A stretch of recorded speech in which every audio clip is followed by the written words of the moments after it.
오늘은 많은 분들이 의문을 가지시는 하나님이 문을 여실 때 나타나는 신호에 대해 말씀드리고자 합니다. 당신은 지금 기도 응답을 기다리고 있습니까?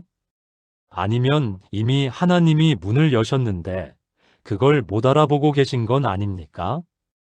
혹시 당신이 원하는 문이 아니라서 하나님이 여신 그 문을 외면하고 계신 건 아닙니까? 오늘 아침 한 성도님이 제게 카톡을 보내셨습니다.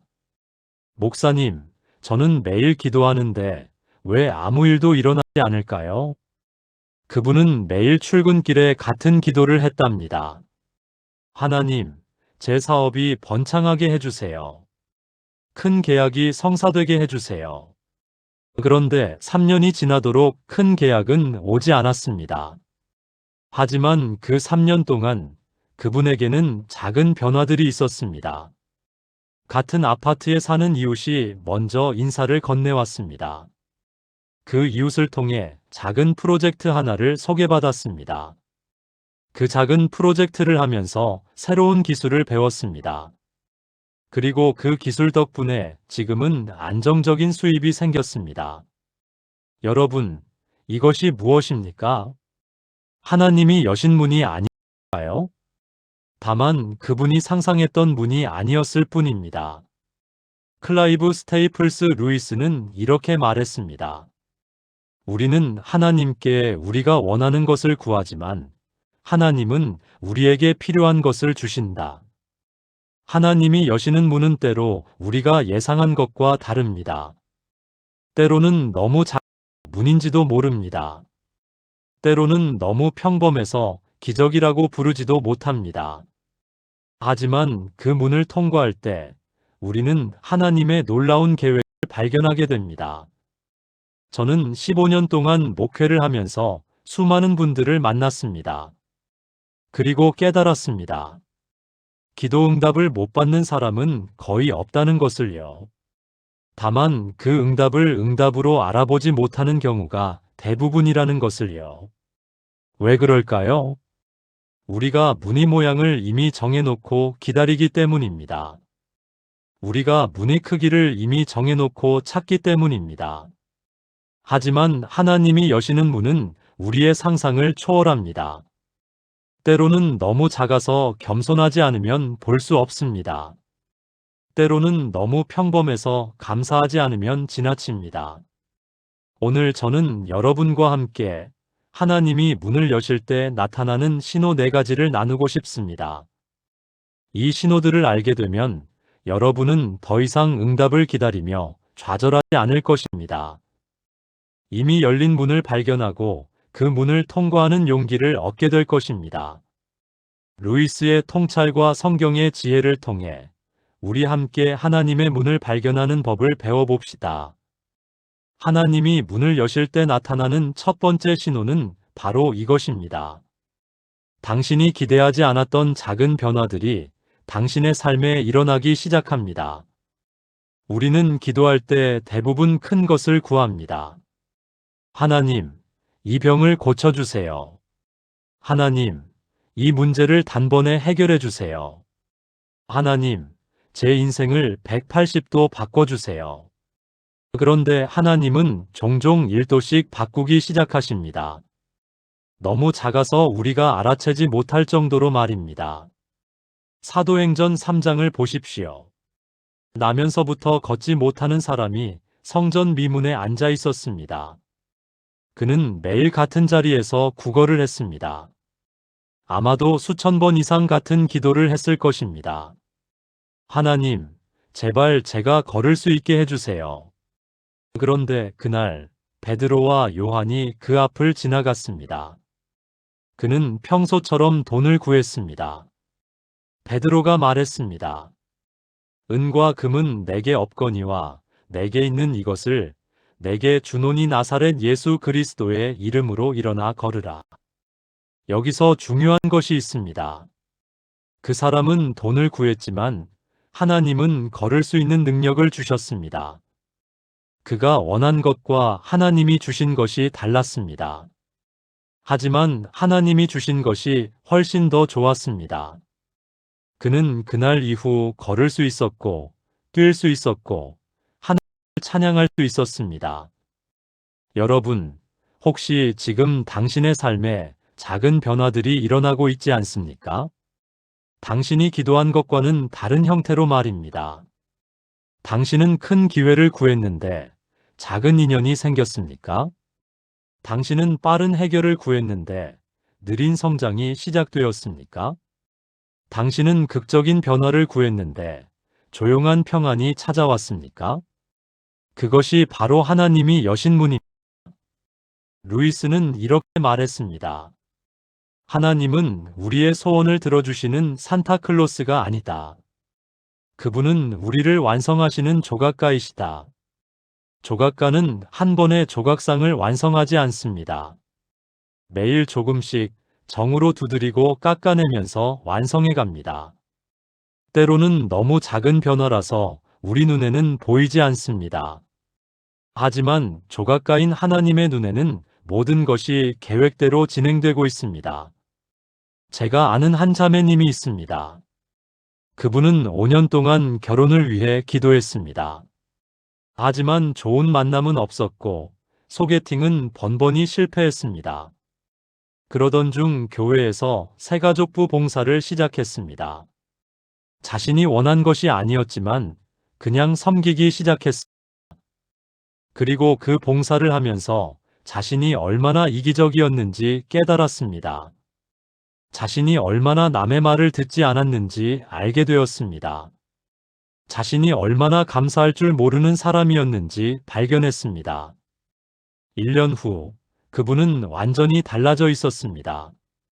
그리고 그때 정말 좋은 분을 만나 결혼했습니다. 그분이 제게 말했습니다. 목사님, 하나님은 제게 배우자를 주시기 전에 먼저 저를 바꾸셨어요. 만약 예전에 제가 지금의 남편을 만났다면 그 관계도 망쳤을 거예요. 여러분, 이것이 하나님의 방식입니다. 하나님은 우리가 구하는 것을 주시기 전에 먼저 우리를 그것을 받을 수 있는 사람으로 만드십니다. 그 과정에서 작은 변화들이 일어납니다. 당신이 기대하지 않았던 만남들이 생깁니다. 당신이 계획하지 않았던 기회들이 찾아옵니다. 당신이 원하지 않았던 시련들을 통과합니다. 하지만 그 모든 것이 하나님이 여신문으로 가는 통로입니다. 잠언 16장 9절은 이렇게 말합니다. 사람이 마음으로 자기의 길을 계획할지라도 그의 걸음을 인도하시는 이는 여호와시니라. 하나님은 지금 당신의 걸음을 인도하고 계십니다. 당신이 알아채든 알아채지 못하든 하나님의 손길은 당신의 삶에 작용하고 있습니다. 오늘부터 당신의 삶에 일어나는 작은 변화들을 주목해 보세요. 우연처럼 보이는 만남들을 기억해 보세요. 사소해 보이는 기회들을 소중히 여겨보세요. 그것들이 바로 하나님이 여신 문의 신호들입니다. 하나님 아버지, 저는 지금까지 큰 것만 바라보며 작은 것을 무시했습니다. 극적인 변화만 기다리며 일상의 은혜를 지나쳤습니다. 용서해 주세요. 이제 저의 눈을 열어주세요. 제 삶에 일어나는 작은 변화들을 볼 수 있게 해주세요. 그 안에 숨겨진 아버지의 손길을 발견하게 해주세요. 예수님의 이름으로 기도합니다. 아멘. 여러분, 하나님은 지금 이 순간에도 당신을 위해 일하고 계십니다. 작은 신호들을 놓치지 마세요. 하나님이 문을 여실 때 나타나는 두 번째 신호는 이것입니다. 당신의 평안이 특정 방향을 가리키기 시작합니다. 이것은 매우 중요한 신호입니다. 왜냐하면 하나님은 혼란이 아니라 평안의 하나님이시기 때문입니다. 골로새서 3장 15절을 보십시오. 그리스도의 평강이 너희 마음을 주장하게 하라.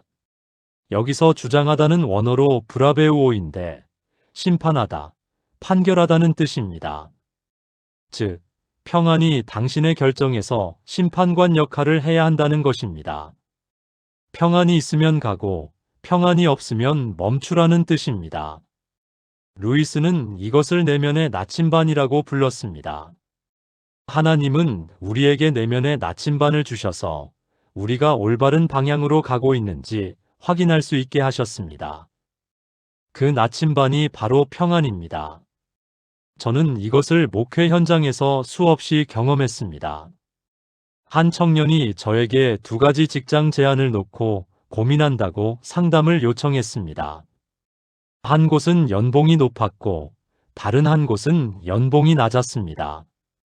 그는 당연히 연봉이 높은 곳으로 가야 한다고 생각했습니다. 하지만 이상하게도 그 결정을 내릴 때마다 마음이 불편했습니다. 잠도 잘 오지 않았고 기도할 때도 평안하지 않았습니다. 반면 연봉이 낮은 회사를 생각할 때는 설명할 수 없는 평안이 있었습니다. 그는 그 평안을 따라 연봉이 낮은 회사를 선택했습니다. 2년 후 연봉이 높았던 그 회사는 부도가 났습니다. 반면 그가 선택한 회사는 빠르게 성장했고 그는 핵심 인력이 되었습니다. 지금은 그 회사의 임원이 되어 이전 제안보다 훨씬 더 많은 연봉을 받고 있습니다. 여러분, 이것이 평안의 인도하심입니다. 하나님은 우리에게 평안이라는 내비게이션을 주셨습니다. 그 내비게이션이 여기로 가세요라고 할 때 우리는 따라가야 합니다. 비록 그 길이 논리적으로 맞지 않아 보여도 말입니다. 빌립보서 4장 7절은 이렇게 말합니다. 그리하면 모든 지각에 뛰어난 하나님의 평강이 그리스도 예수 안에서 너희 마음과 생각을 지키시리라. 모든 지각에 뛰어난이라는 표현을 주목하세요. 하나님의 평안은 우리의 이해를 초월합니다. 왜 평안한지 설명할 수 없지만 그냥 평안합니다. 왜 확신이 드는지 논리적으로 증명할 수 없지만 그냥 확신이 듭니다. 이것이 바로 하나님이 주시는 평안의 특징입니다. 하지만 여기서 주의할 점이 있습니다. 평안과 편안함을 혼동하지 말아야 합니다. 평안은 하나님에게서 오는 것이고 편안함은 우리의 육신에서 오는 것입니다. 편안한 길은 쉬운 길일 수 있지만 평안한 길은 어려운 길일 수 있습니다. 예를 들어 누군가에게 용서를 구하는 것은 편안한 일이 아닙니다.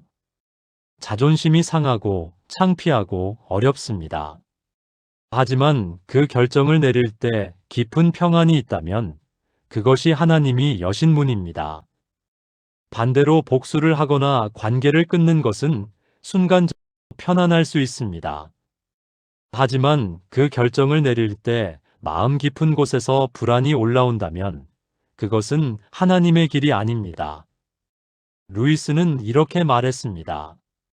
하나님의 평안은 폭풍 속에서도 흔들리지 않는 배의 닭과 같다. 세상의 상황이 아무리 흔들려도 하나님의 평안은 우리를 붙잡아 줍니다. 그 평안이 당신을 특정 방향으로 이끈다면 그 방향이 바로 하나님이 여신 문입니다. 저는 여러분께 이렇게 질문하고 싶습니다. 지금 당신이 결정을 앞두고 있다면 어느 쪽에 평안이 있습니까? 지금 당신이 선택의 기로에 서 있다면 어느 길을 생각할 때 마음이 편안합니까? 그 평안을 무시하지 마세요. 그것이 바로 하나님이 주시는 신호입니다. 때로는 그 평안이 당신을 논리와 반대 방향으로 이끌 수 있습니다. 때로는 그 평안이 당신을 사람들의 조언과 다른 길로 인도할 수 있습니다. 하지만 하나님의 평안을 따라갈 때 당신은 결코 후회하지 않을 것입니다. 요한복음 14장 27절에서 예수님은 이렇게 말씀하셨습니다. 평안을 너희에게 끼치노니 곧 나의 평안을 너희에게 주노라. 내가 너희에게 주는 것은 세상이 주는 것과 같지 아니하니라. 예수님이 주시는 평안은 세상의 평안과 다릅니다. 세상의 평안은 환경이 좋을 때만 있습니다. 하지만 예수님의 평안은 환경과 상관없이 있습니다. 그 평안을 붙잡으세요. 그 평안이 가리키는 방향으로 가세요. 그곳에 하나님이 여신 문이 있습니다. 주님, 제 마음에 평안을 주시는 분은 오직 주님뿐입니다. 세상은 제게 성공을 약속하지만 주님은 제게 평안을 주십니다. 세상은 제게 부를 약속하지만 주님은 제게 쉼을 주십니다. 이제 저는 주님의 평안을 따라가기로 결단합니다. 비록 그 길이 논리적이지 않아 보여도 주님의 평안이 있다면 그 길로 가겠습니다. 제 마음의 나침반이 되어주세요. 예수님의 이름으로 기도합니다.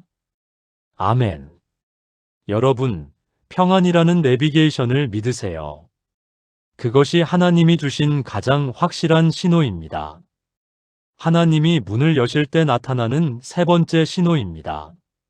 문이 열리는 타이밍이 당신의 계획과 완전히 다릅니다.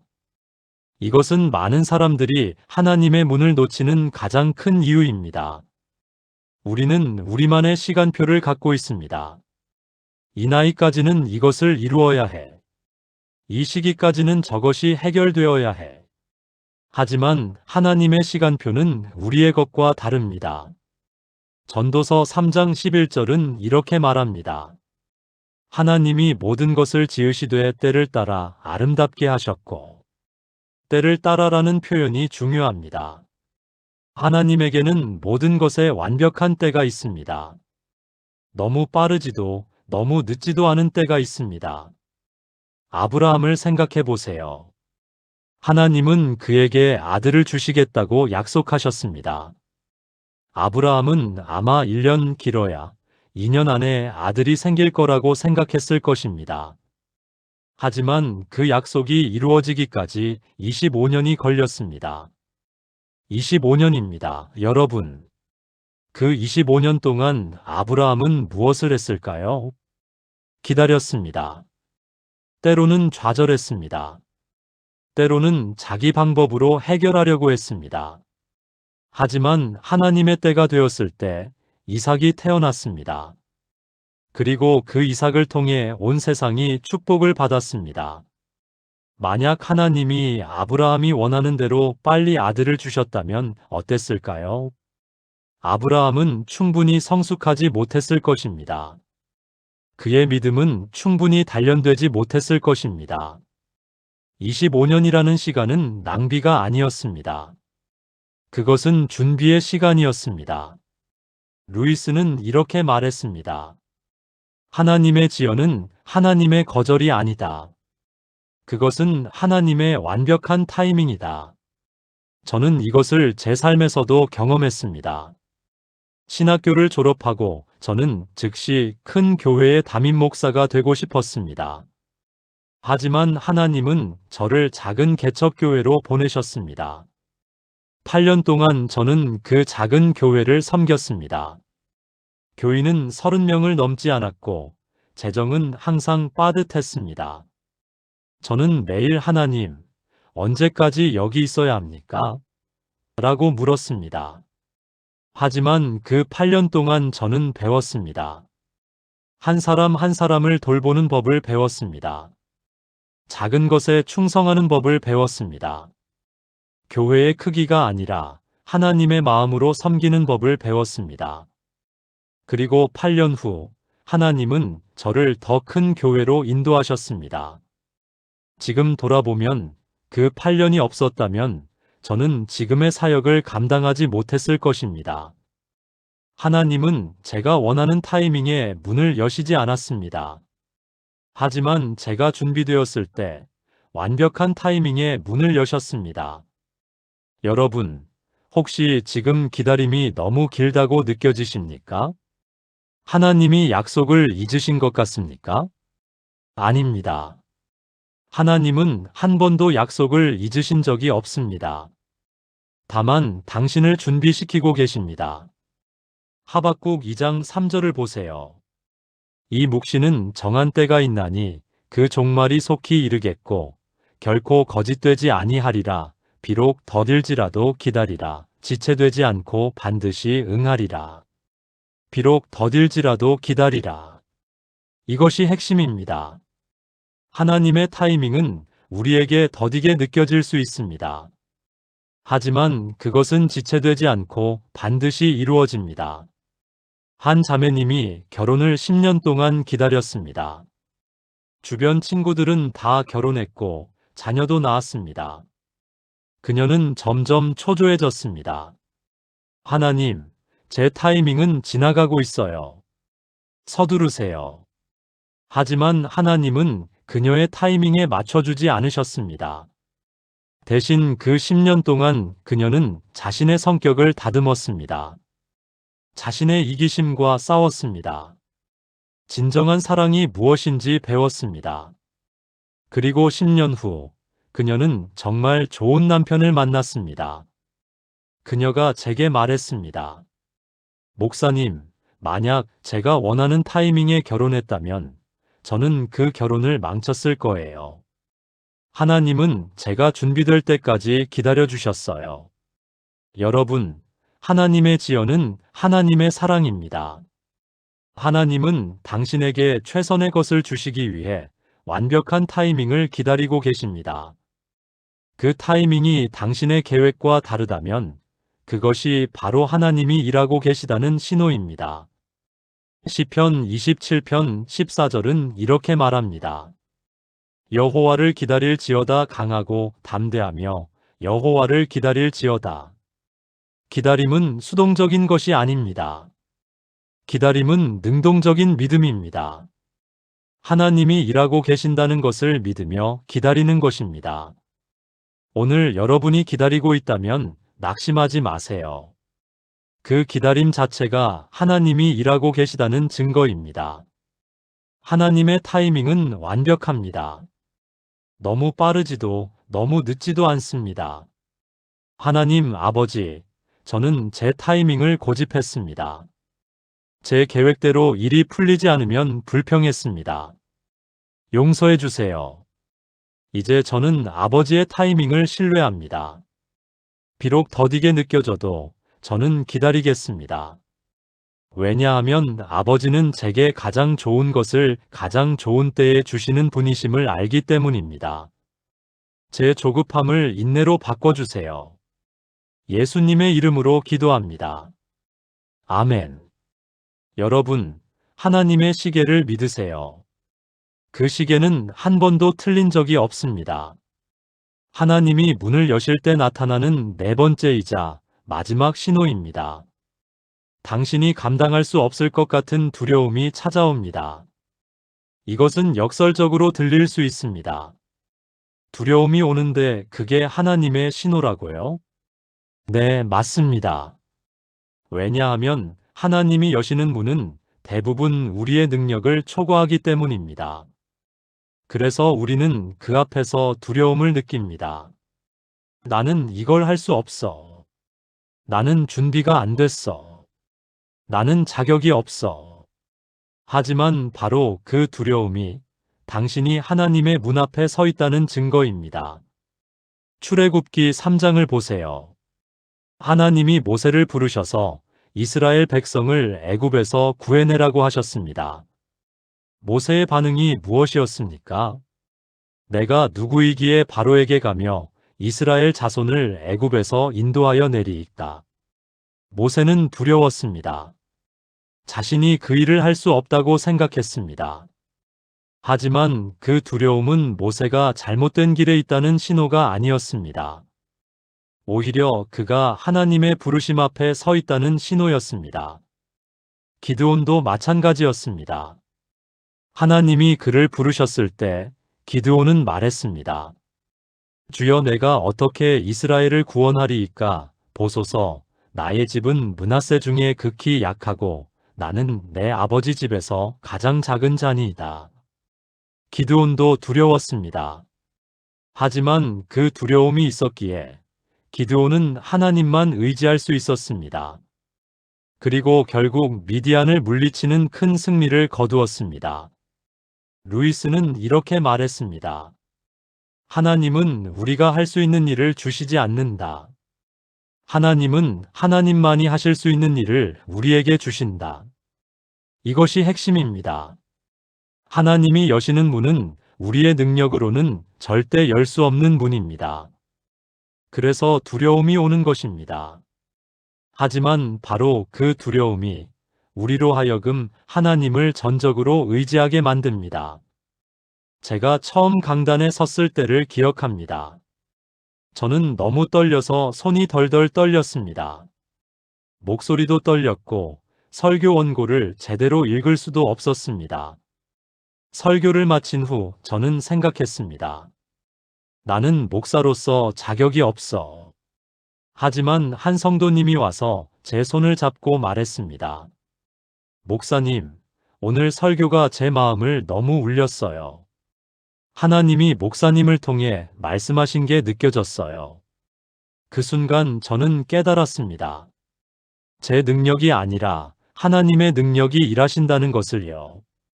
제 두려움이 오히려 하나님의 능력이 나타날 공간을 만들었다는 것을요. 고린도후서 12장 9절에서 바울은 이렇게 말합니다. 그가 내게 이르시기를 내 은혜가 내게 족하도다. 이는 내 능력이 약한 데서 온전하여짐이라. 하나님의 능력은 우리가 강할 때가 아니라 약할 때 온전히 나타납니다.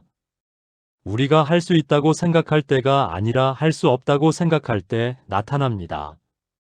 그래서 두려움은 하나님의 능력이 나타날 신호입니다. 한 청년이 제게 와서 말했습니다. 목사님, 하나님이 저를 선교사로 부르시는 것 같은데 너무 두렵습니다. 저는 외국어도 잘 못하고 성격도 내성적이에요. 저는 그 청년에게 물었습니다. 그 두려움이 있는데도 불구하고 평안이 있나요? 그 길로 가야 한다는 확신이 있나요? 그가 대답했습니다. 네, 이상하게도 두렵지만 평안해요. 저는 말했습니다. 그럼 그게 하나님의 부르심입니다. 가세요. 3년 후, 그 청년은 캄보디아 선교사가 되었습니다. 여전히 언어는 서툴지만 그를 통해 많은 사람들이 예수님을 만났습니다. 그가 제게 편지를 보냈습니다. 목사님, 제 두려움 때문에 저는 매일 하나님께 매달렸어요. 그리고 하나님은 제 약함을 통해 일하셨어요. 여러분, 지금 당신이 두려움을 느끼고 있다면 그것은 당신이 잘못된 길에 있다는 신호가 아닙니다. 오히려 당신이 하나님의 문 앞에 서 있다는 신호일 수 있습니다. 그 두려움을 피하지 마세요. 그 두려움을 안고 하나님께 나아가세요. 여호수아 1장 9절을 기억하세요. 내가 내게 명령한 것이 아니냐. 강하고 담대하라. 두려워하지 말며 놀라지 말라. 내가 어디로 가든지 내 하나님 여호와가 너와 함께 하느니라. 강하고 담대하라는 명령은 두려움이 없을 때 주어진 것이 아닙니다. 두려움이 있을 때 주어진 것입니다. 두려움에도 불구하고 앞으로 나아가라는 명령입니다. 왜냐하면 하나님이 함께 하시기 때문입니다. 당신이 감당할 수 없는 일이라도 하나님은 감당하실 수 있습니다. 당신이 할 수 없는 일이라도 하나님은 하실 수 있습니다. 그래서 두려움은 실패의 신호가 아니라 하나님의 능력이 필요하다는 신호입니다. 오늘 여러분 앞에 두려움을 느끼게 하는 문이 있습니까? 그 문을 피하지 마세요. 그것이 바로 하나님이 여신 문일 수 있습니다. 당신의 두려움을 하나님께 고백하세요. 그리고 하나님의 손을 붙잡고 그 문을 통과하세요. 하나님은 당신과 함께 하실 것입니다. 하나님 아버지, 저는 두려움 때문에 많은 문 앞에서 멈췄습니다. 제 능력으로는 할 수 없다고 생각했기 때문입니다. 하지만 이제 깨달았습니다. 두려움은 아버지의 능력이 필요하다는 신호라는 것을요. 제 두려움을 아버지께 드립니다. 아버지의 능력으로 저를 채워주세요. 제가 할 수 없는 일을 아버지는 하실 수 있습니다. 그 믿음으로 앞으로 나아가게 해주세요. 예수님의 이름으로 기도합니다.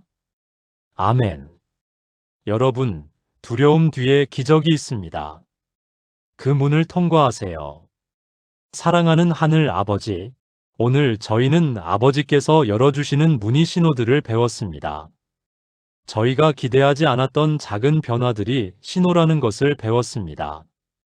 저희 마음의 평안이 방향을 가리킨다는 것을 배웠습니다. 아버지의 타이밍이 저희 계획과 다를 수 있다는 것을 배웠습니다. 그리고 두려움마저도 아버지의 부르심의 신호일 수 있다는 것을 배웠습니다. 아버지, 용서해 주세요. 저희는 그동안 아버지가 열어주신 문들을 놓쳤습니다.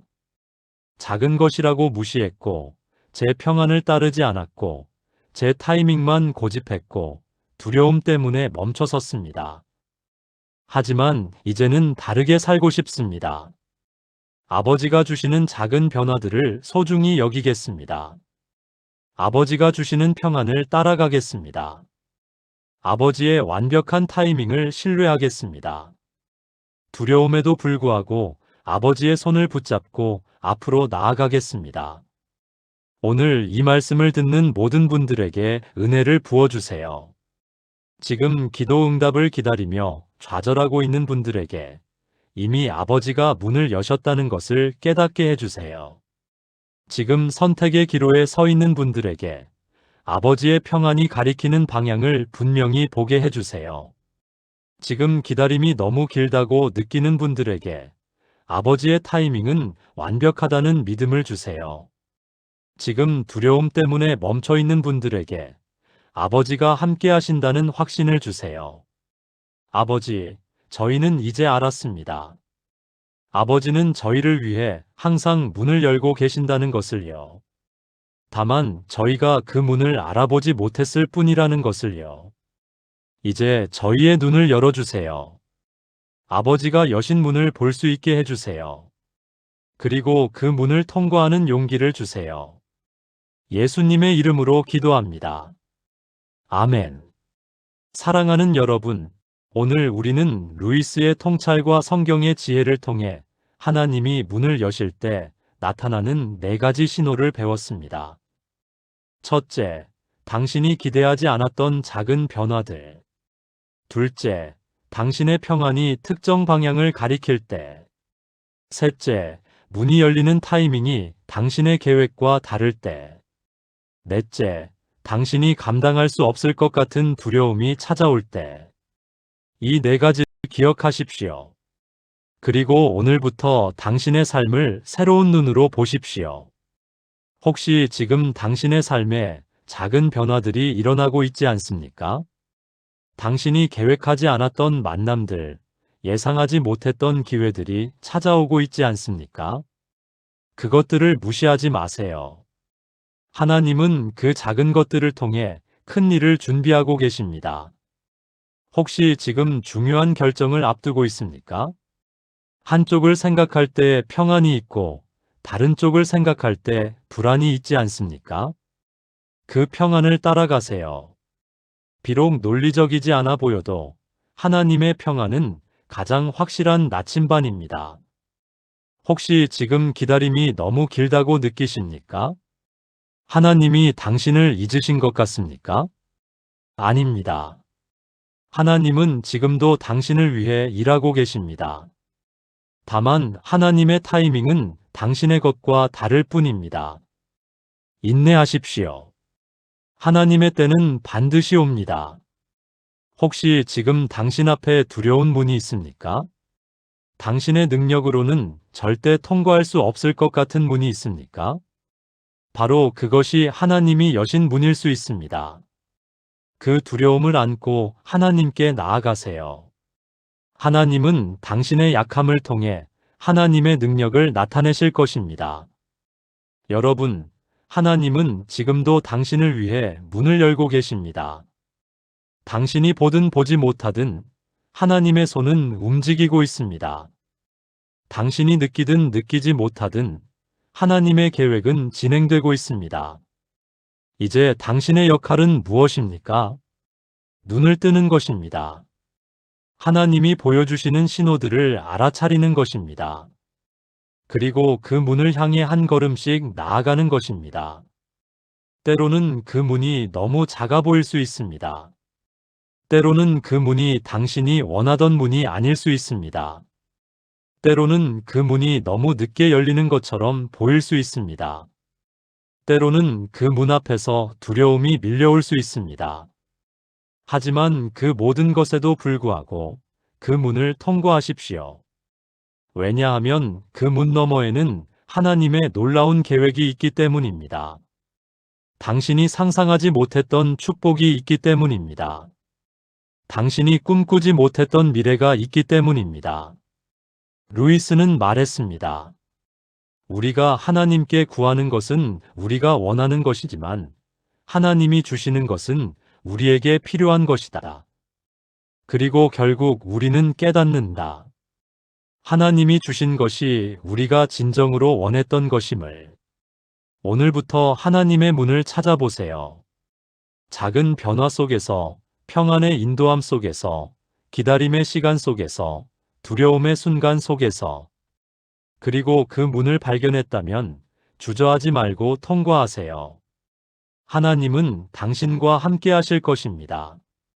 당신이 넘어질 때 붙잡아 주실 것입니다. 당신이 지칠 때 힘을 주실 것입니다. 당신이 길을 잃을 때 인도하실 것입니다. 여러분, 하나님의 문은 지금도 열려 있습니다. 그 문을 통과하는 용기를 가지십시오. 그리고 그 문 너머에서 하나님의 놀라운 역사를 경험하십시오. 오늘 이 말씀이 여러분의 삶에 빛이 되기를 축복합니다. 하나님이 여러분을 위해 준비하신 문을 발견하는 은혜가 있기를 축복합니다. 그리고 그 문을 담대히 통과하는 믿음이 있기를 축복합니다. 여러분의 삶에 하나님의 축복이 넘치기를 기도합니다. 주님의 이름으로 축복합니다. 아멘.